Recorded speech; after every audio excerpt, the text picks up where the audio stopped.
할렐루야. 오늘도 참으로 좋은 날입니다. 이 세상을 살아가면서 내 뜻을 고집하고 싶을 때가 있습니다. 더욱더 욕심이 나고 하고 싶고 그럴 때 어떻게 해야 되겠습니까?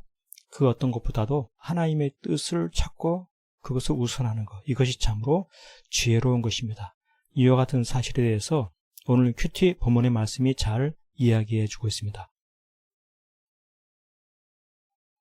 사무엘하 2장 14절 아브넬이 요압에게 이르되 원하건대 청년들에게 일어나서 우리 앞에서 겨루게 하자. 요압이 이르되 일어나게 하자 하며 이와 같이 말하고 있습니다. 이 말씀 가운데 왜 겨루게 하자 이와 같이 말하는가, 이것입니다. 겨루게 하자. 양측에서 겨루게 되면 큰 전쟁이 벌어지게 될 텐데 어떻게 그와 같은 말을 하느냐, 마음 가운데 서로 적대감이 앞선다라고 하는 것이죠.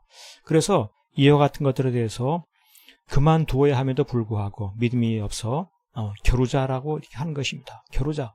그렇습니다. 우리 하나님께서는 하나님의 뜻을 우선해야 함을 일깨우고 싶으신 그러한 심정이 있습니다.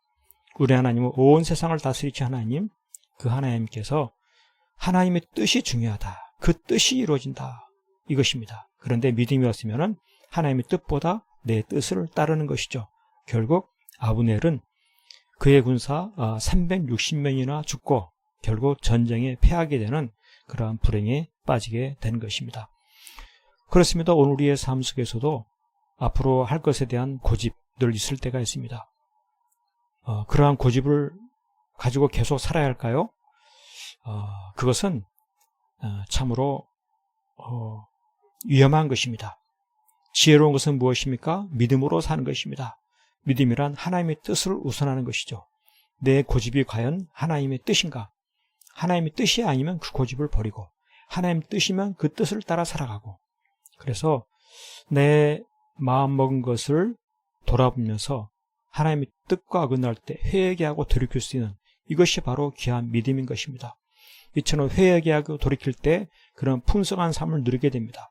그러나 하나님의 뜻을 거스리고 고집하게 될 때 그는 참으로 앞날에 여러 가지 많은 불행이 닥쳐오게 되는 것이죠. 우리 하반기의 삶 속에서 나는 믿음으로 살기 원합니다. 그것은 무엇입니까? 고집하지 않는 것입니다. 무엇을 고집하지 않습니까? 하나님의 뜻을 따라 살기로 각오하는 것이죠. 믿음으로 살기를 각오하는 것이죠.